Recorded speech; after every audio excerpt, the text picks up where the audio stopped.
अगर आप मेरे एक भी वीडियो मिस करना नहीं चाहते तो मेरे YouTube channel EUS media production के होम पेज पे जाके सब्सक्राइब कर दे और बाजू में दिए गए बेल आइकॉन पे भी क्लिक करके मेरे चैनल की नोटिफिकेशन को ऑन कर दे। इससे मैं जब भी एक नई वीडियो डालूंगा आपको नोटिफिकेशन आ जाएगी।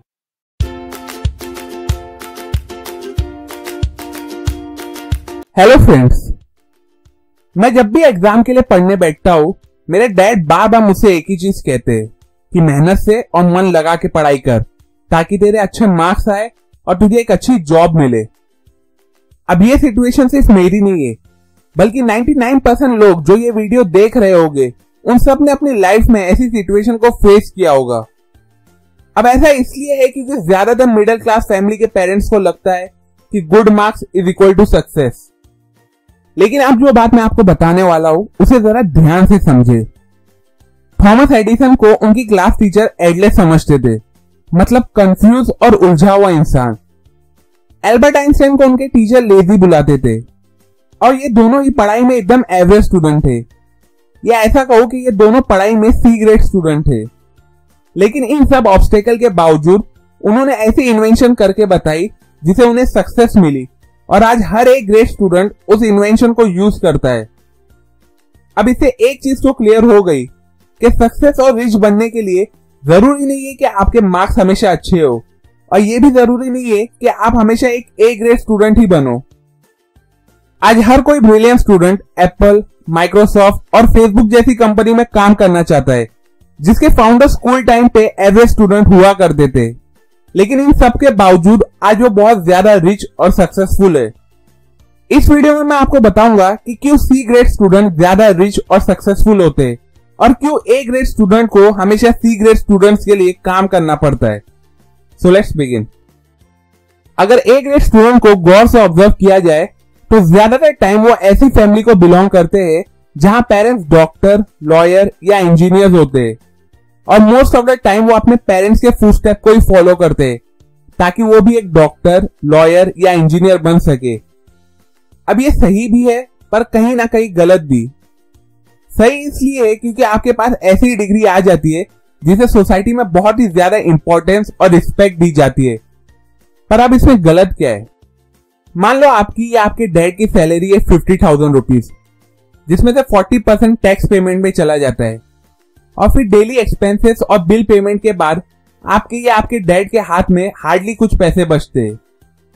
अब सवाल ये आता है कि despite of having 50,000 rupees salary, क्या आप रिच हो? और अगर रिच नहीं हो then what is the reason behind it? अब ये सिचुएशन हर एम्प्लॉयड और सेल्फ एम्प्लॉयड को फेस करनी पड़ती है जिनकी 40 to 60% सैलरी टैक्स पेमेंट में चली जाती है। बट ऐसे बहुत से लोग हैं जो सिर्फ 20% या कई बार 0% टैक्स पे करते हैं। अब ये कोई चोर या बेईमान लोग नहीं है।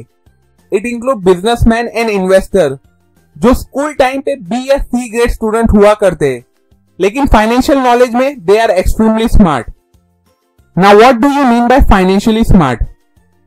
एसेट्स वो हर चीज है जिसमें आपके पास पैसे आते हैं और लायबिलिटी वो हर चीज है जिसमें आपके पैसे जाते हैं। एसेट्स और लायबिलिटी का ये कॉन्सेप्ट आप सब जानते होंगे और अगर आप एक ए ग्रेड स्टूडेंट होगे तो आपका घर आपके लिए एक एसेट होगा क्योंकि आपको ऐसे ही पढ़ाया गया है। पर रियलिटी में ऐसा है नहीं।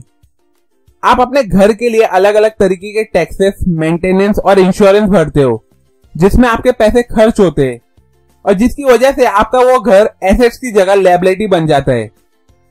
लेकिन सी ग्रेड स्टूडेंट उस घर को रेंट पे दे देते हैं जो उनके लिए एक एसेट का काम करता है और हर महीने एक फिक्स अमाउंट को जनरेट करता है।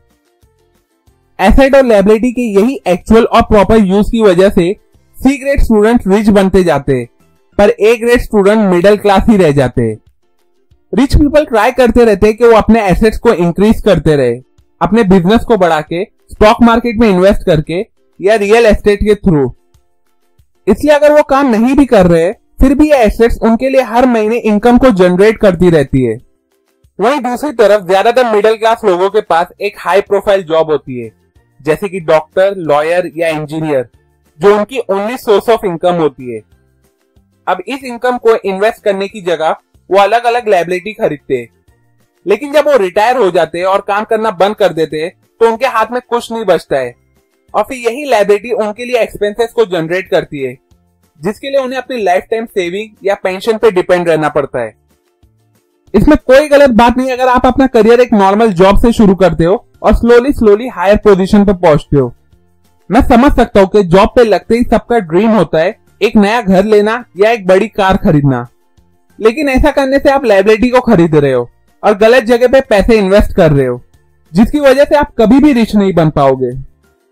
ए ग्रेड स्टूडेंट को फेलियर का भी बहुत डर होता है, इसलिए अगर बाई चांस उनका बी या सी ग्रेड आ जाता है तो उन्हें लगता है जैसे उनकी लाइफ खत्म हो गई हो, और इसी वजह से जॉब पे लगते ही वो अलग अलग लायबिलिटी खरीदते ताकि वो अपने फ्यूचर को बेटर बना सके, और उस कंपनी में अपनी जॉब को सिक्योर करने लगते जिस कंपनी को ज्यादा टाइम एक सी ग्रेड स्टूडेंट ने एस्टेब्लिश किया होता है, who have failed many times.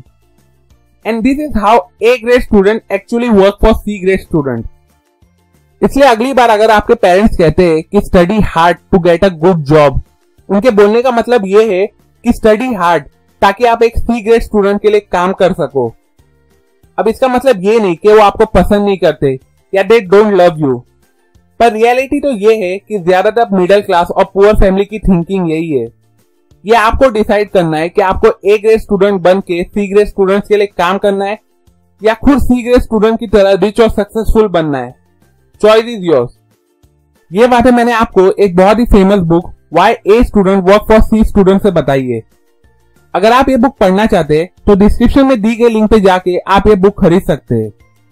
एक और जरूरी बात, अगर आप मुझसे कनेक्ट करना चाहते हैं तो मेरे फेसबुक पेज को जरूर लाइक करें, मैंने उसकी भी लिंक डिस्क्रिप्शन और कमेंट में डाल दी है। अप टू एंड लाइक करें अगर आपको ये वीडियो काम की लगी हो, अपने व्यूज और ओपिनियन कमेंट करें, शेयर करें इस वीडियो को अपने फैमिली और फ्रेंड के साथ। अगर आप मेरे वीडियो पहली बार देख रहे तो प्लीज सब्सक्राइब करना ना भूलें। Finally thanks for watching. Last but not the least, mistakes are proof that you are trying.